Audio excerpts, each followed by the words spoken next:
Lipton Tea and Lipton Soups present Inner Sanctum Mysteries.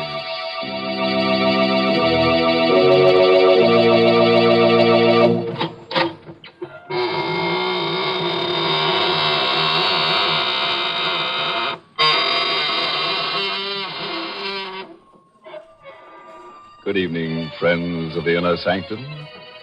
This is your host to welcome you through the squeaking door. What's that?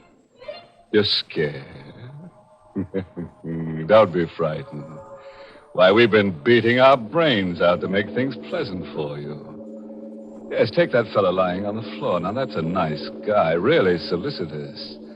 He put a bullet through his head because he didn't want you to be bored. Oh, you don't like that pretty lady hanging from the chandelier? Well, we'll fix that. We'll cut her down and nail her to the wall. Then she'll be a pin-up girl. My goodness, Mr. Host. Sounds as if there's nothing you and your friends wouldn't do to oblige. Oh, but there is, Mary. You'd never catch us being nice to anyone to oblige. Not on your death would we do that. I can't believe you're so different from most people, Mr. Host.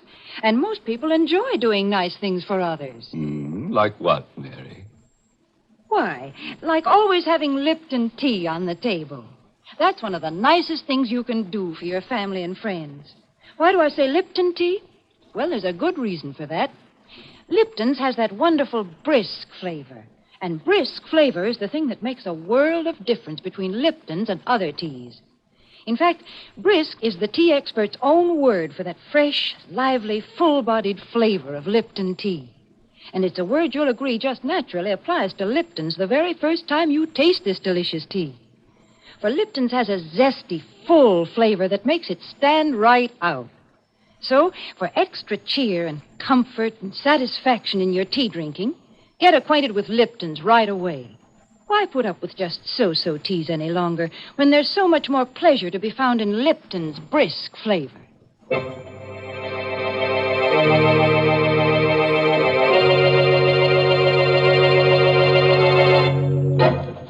And now, friends, do whatever it is that you do when fear fastens cold fingers on your spine. A cigarette, perhaps, or a handkerchief to twist? Anything to brace you against tonight's tale of horror. It's an original radio play written especially for Inner Sanctum by Michael Sklar and called Death is a Double Crosser. Our star tonight is Lawson Zerbe, who plays the part of Harry Smith, murderer. I looked at the blood-splattered mallet, still gripped in my hand, and down at Marie's body. It was like coming out of a bad dream, only to go into a nightmare. Instead of using the mallet to cut the King Midas diamond, I'd used it to murder my wife. And the big diamond was still in the vise, still sparkling in the light of the work lamp, still tormenting me with the glow of its inner fires. The thing was evil. Anderson had warned me. Does the diamond frighten you, Harry? No wonder. The story of great diamonds is a history of intrigue, violence, murder. Anderson was right. My luck had been all bad ever since I came to this house. It was one of those old New York brownstones, big enough for several families, but only 2 people were living there when I came. Anderson and my wife. Marie was working as his housekeeper, and she gave me the layout. He's about 70 years old, Harry. He lives all alone here. It's perfect for you. No family? No wife, no children, no friends. He never goes out except on business, and no one ever comes to see him. Sounds good to me, Marie. Good. It's perfect. I'll tell him you just got out of the Army. He won't ask questions. He'll never find out you were in prison. What does he do for a living? He's a diamond cutter. A diamond cutter? You don't say. He was famous once. Diamonds. He doesn't cut little ones, Harry. Only the great big diamonds worth thousands of dollars.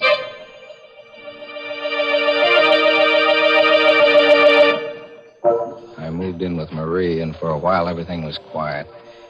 I didn't mind the quiet after that 5-year forgery rap in Sing Sing. And then one day, the peace and quiet ended. I met old Anderson on the steps going down to the street. Good morning, Harry. Oh, hello, Mr. Anderson. Hey, you look all excited. Some good news come your way? I hope so, Harry. Of course, I can well afford to be idle, but it would be pleasant to work again. And it's nice to know that people still remember you. Is it a job? A wonderful job. If I get the assignment, I'm sure I'll get it. He couldn't give it to anyone else. A diamond? One of the largest diamonds in the world. The King Midas stone, discovered last year in the Kimberley fields.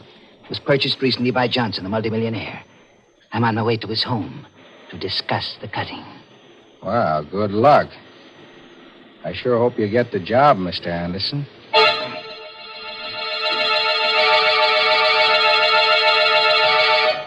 The next afternoon, Anderson invited me up to his workroom. On the bench was a square black velvet covered by a white cloth. Something big was underneath that cloth. Anderson lifted it, and for the first time I saw the King Midas diamond. What do you think of it, Harry? For a second, I couldn't talk. The blood was pumping too fast. 215 carats.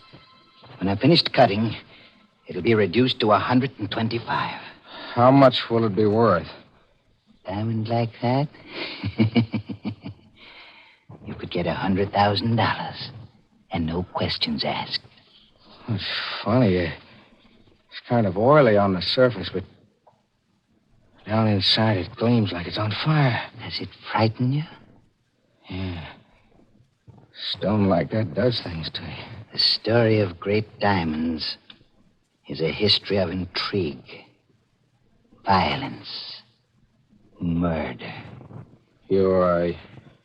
You said something about cutting it. I'd have to study the King Midas until every detail of the task is clear in my mind. Then just a few light blows of the mallet on the chisel, and the result will be a flawless diamond. How long will it take? Oh, I should say about 2 months, Harry. I went downstairs to Marie. One look at me, and she knew something had happened. I told her my plan. If they catch you, they'll send you back to jail. They won't catch me. I've got it all figured out. This is our chance. He told me himself that the diamond will be worth $100,000 when he's finished. $100,000? Yeah. No more pots and pans and scrubbing floors. No more passing phony checks. We'll be set for life, Marie. How are you going to go about it? I'll wait until he's finished cutting the diamond. How will you know when he's finished? You'd have to know the exact time. If you waited too long, he might turn it over to the owner, Mr. Johnson. Then where would you be? Don't worry. I've got that figured out, too.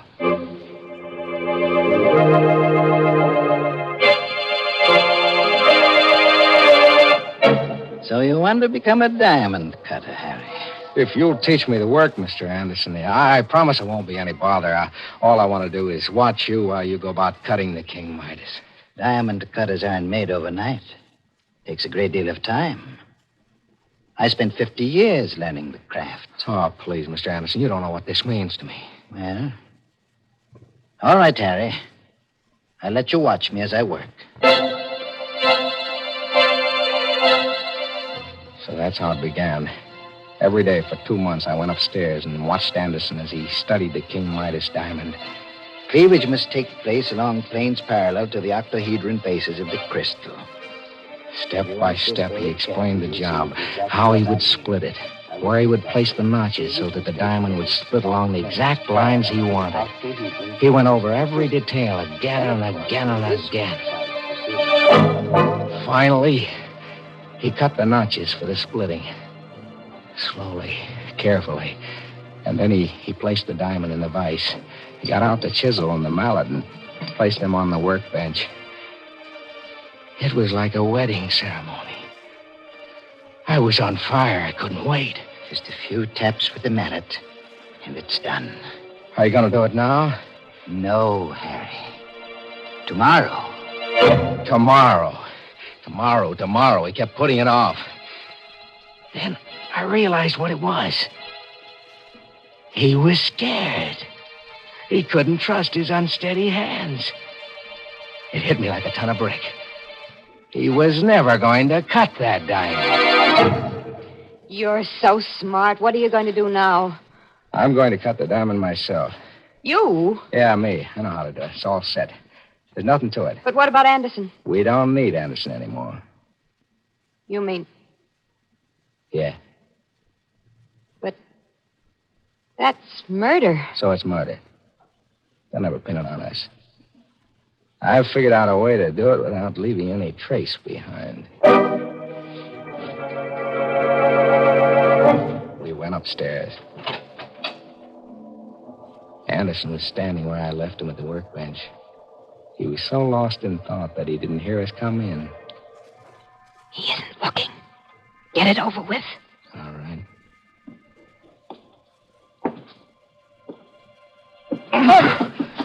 Harry, let go of me.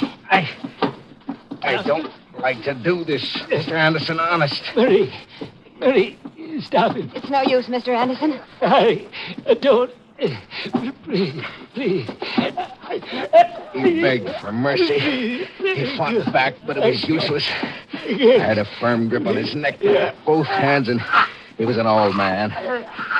I squeezed tighter and tighter till his voice was cut off. His body stopped thrashing around.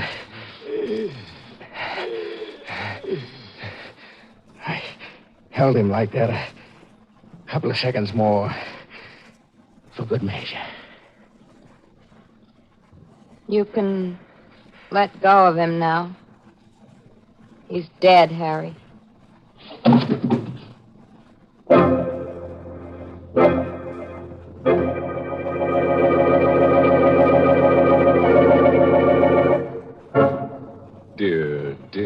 Dear. Imagine that. Cold-blooded murder. Killing a harmless old man like Mr. Anderson, choking him to death. Doesn't that slay you? And all because of a piece of ice. Why, it makes me hot under the collar. And that cool cucumber, Harry Smith. I'll bet he gets so hot that he'll burn before he's through.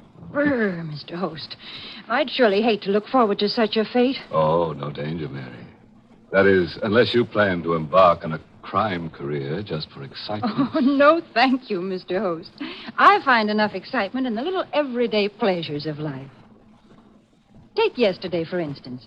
I was in the middle of the luncheon dishes when the doorbell rang, and in walked my cousin Betty, a whack just back from overseas.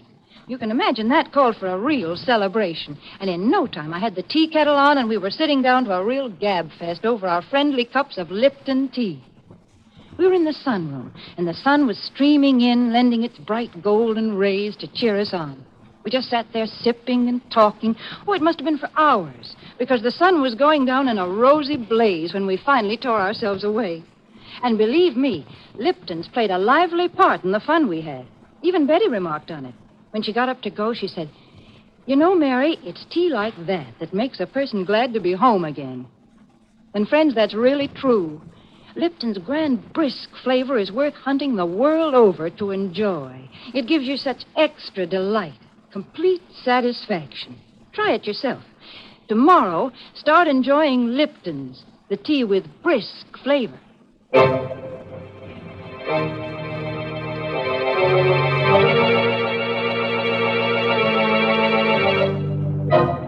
Well, friends, let's get back to Harry Smith and his charming wife.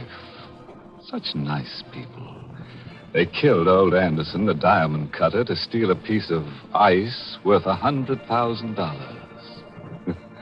And unless they have a lot of another kind of ice handy, they'll have to do something fast to get rid of the body. We carried Anderson's body down to the cellar and broke open the brick wall. Placing the old man's body behind it, we bricked it up again. Then we went through my plan. I wrote a suicide note. To whom it may concern, I, Olaf Anderson, because I failed in the task of cutting the King Midas diamond, have decided to take my life. When this note is found, I will be dead. It was easy for me, a professional forger, to fake the suicide note in Anderson's handwriting. I had him say he was going to end it all in the river and that he was taking the diamond with him to his death. And that night, Marie and I took a walk across the footpath over the Hudson River Bridge. When we reached the middle, You got the suicide note in Anderson's overcoat pocket? Yeah. No cars coming from either direction. Now's a good time to drop it. There. The cops will find the coat and figure that he took it off before he climbed the rail and jumped. All right. Come on, hurry. Let's get away from here. We went home. Marie telephoned police headquarters and asked for the Missing Persons Bureau. Hello? I want to report a missing person. It's the man I work for, Olaf Anderson.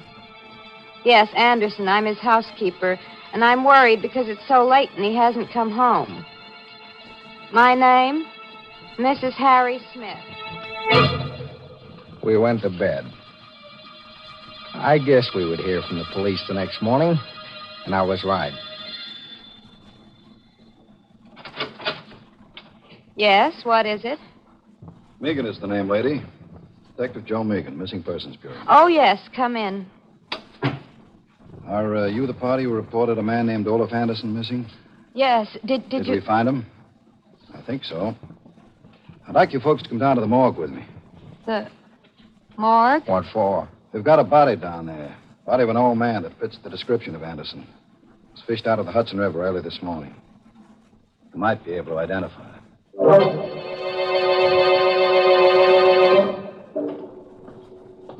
Here we are, folks. Before I lift the sheet on this slab, I ought to warn you. This stiff ain't exactly pretty. We can stand a little shock, Megan. And I just thought, the lady... I'm all right. Okay, then. Well, you recognize him? His face, it's gone like he went through a meat chopper. Most of his clothes were gone, too, when we got him. Poor guy must have got caught in the propeller of a passing ship. Marie, it's Mr. Anderson. Harry. Don't you recognize the pants? They're from that old suit he always used to wear. Oh, yes. Yes, you're right. So you can identify him, eh? I'm sure that's Mr. Anderson. Well, I guess that closes the case. Suicide. Body recovered. And a great big hunk of diamond at the bottom of the Hudson River.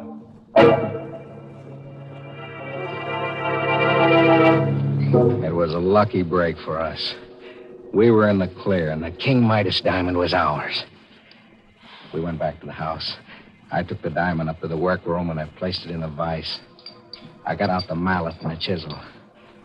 I thought it would be easy to cut the stone until I tried. Well, what are you waiting for? My hand is shaking. I'm kind of nervous. Things have been coming too fast. Let's put this off until tomorrow.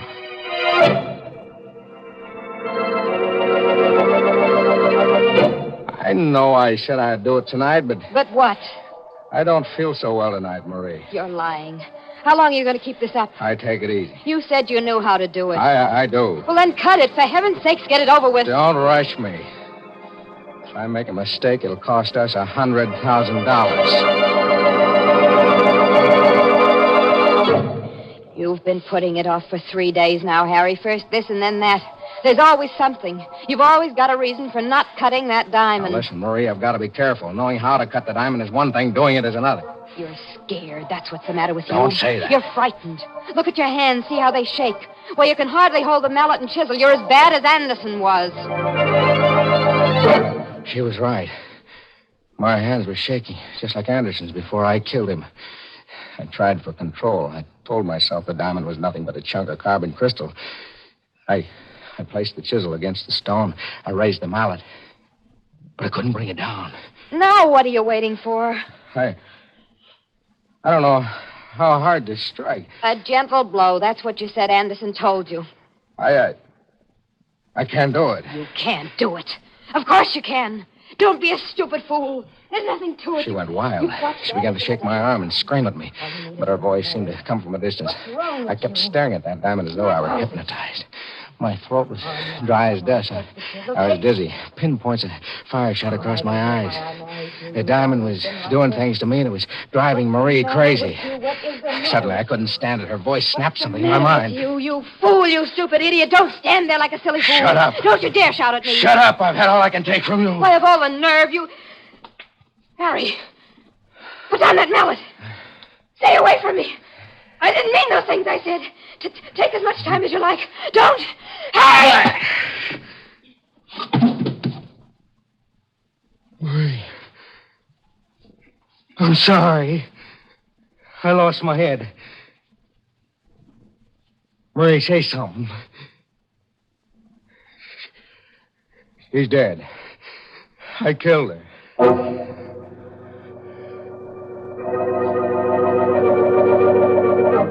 I took her body down to the cellar, reopened the wall, and placed her body with Anderson's. I'd hardly finished putting the bricks back into place when the front doorbell rang. I cleaned my hands, went upstairs, and opened it. Hello, Smith. It was Megan, the detective. He came in, looked around suspiciously, and closed the door behind him. What's the matter with you, Smith? Me? Yeah, you. You look sick. Me sick? I never felt better in my life. Maybe it's the light. Is your wife at home? No, she isn't. Expect her home soon? Oh, I know. No, she went to Baltimore to visit her mother. Left kind of suddenly, didn't she? What are you driving at, Megan? Take the chip off your shoulder. Nobody's picking on you yet. What do you mean? This Anderson suicide. You said the case was closed. It's closed until this morning. Now there's a couple of angles in the case that don't make sense. I'm not even sure the old guy we pulled out of the river is Anderson. But I identified him. Sure you did. Yesterday, a guy named Keeler showed up at the morgue and swore that same body was his father. It must be Anderson. A suicide note. Suicide note said Anderson was killing himself because he made a mistake and ruined the King Midas diamond. There, don't you see? But Anderson never got the job of cutting that diamond. He what? Say that again. Anderson never was commissioned to cut the King Midas diamond. How do you like that? It can't be. He told me Look. himself. I got that information straight from the owner, Mr. Johnson. I don't believe it. Johnson was out of town until this morning. I got in touch with him, making a routine check on the facts. He told me he never commissioned Anderson to cut the stone. Said Anderson was too old and unreliable to be trusted with the job. But I saw the diamond. Saw it on Anderson's workbench. The diamond you saw must have been a phony. A diamond. Still upstairs in the workroom. Still waiting to be cut. I couldn't believe it was a phony. I wouldn't believe it. It had to be the King Midas. Megan was getting more and more suspicious. I had to act fast before he got down to the cellar and noticed the fresh plaster on the wall. I had to make sure about the diamond. I'd gone too far now to back out. I hit Megan on the head with an andiron. He was unconscious. I dragged his body into the closet and locked the door. Upstairs in the workroom, I grabbed up the chisel mallet. No time to think now, no time to be frightened. I had to know if that diamond was the King Midas. I put the edge of the chisel to one of the cleaving grooves and struck with the mallet. It chips like glass. Yeah, it is glass. Megan was right. I went through all this for nothing.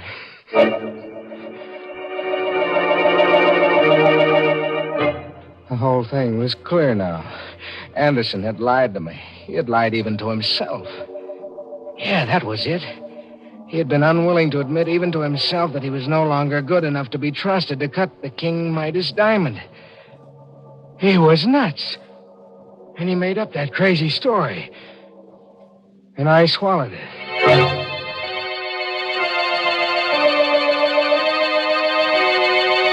There was one thing left to do. I had to get away. As far away as possible and as fast as I could. I ran to the stairs. Going somewhere, Smith? Megan. Ice to hands. Get him up higher. Now, come on down here. That's close enough. How'd you get out of the closet? No trick at all to force that door when I recovered from the crack on the head you gave me. That sock did something for me, Smith. You know, it gave me a brand new angle on this case. A new angle? Yeah.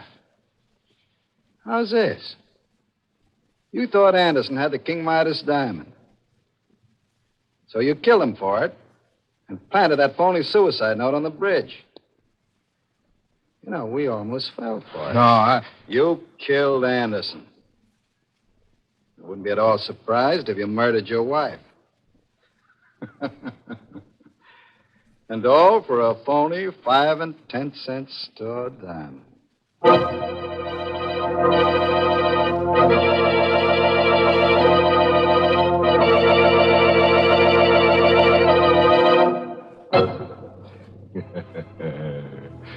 Poor Harry Smith. What a life. A Smith caught between the hammer and the anvil. You know, he never should have lost his head and murdered his wife. No, because now it looks as though he's going to have to lose the rest of him. Yes, right now, Harry is really harried. And when the state executioner gets him, he'll be fit to be tied in a noose. Well, this has all been very exciting, Mr. Host. But now, before we go, suppose we leave our listeners with a very special word. And that word is? A word that's quicker to say than a minute. The word brisk. Because, friends, brisk signifies the flavor you want in a tea. And brisk stands for Lipton tea. So if you like tea at its most flavorful, delicious best, just remember this. Always ask for Lipton tea. Maybe you meant to get it last week and just forgot. Well, keep that from happening again. Right now, put down Lipton tea on tomorrow's grocery list.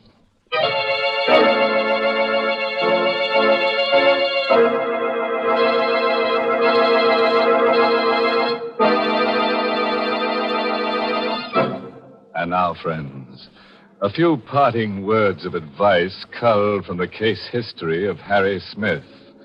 Remember, you can't afford to cut up when you cut diamonds. And don't put off until tomorrow what you can do today, because someone might do you in tomorrow.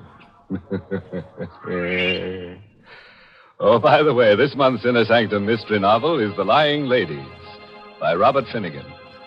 And next week, the makers of Lipton Tea and Lipton Soups will bring you another Inner Sanctum story, directed by Hyman Brown, and called Night is My Shroud. Where would you least expect to meet the man of your dreams?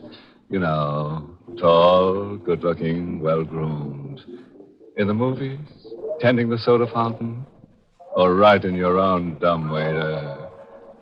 You'll be listening to Inner Sanctum at the same time next week to see how your dream may come true as only dead dreams can.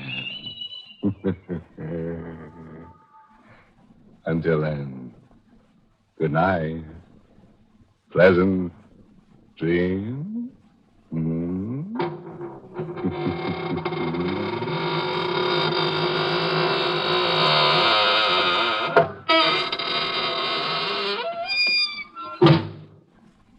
To make him say, "I'll have another helping of soup, please," better serve lots more Lipton's noodle soup. And serve it lots more often, friends. It's delicious, chickeny-tasting soup. Has that real old-fashioned flavor. And it's full of tempting, tender noodles. You prepare Lipton's noodle soup mix with ease and speed, and it costs less and makes lots more. It's Lipton's noodle soup. So ask for some tomorrow. And next week, tune in for another Inner Sanctum mystery. This is CBS, the Columbia Broadcasting System.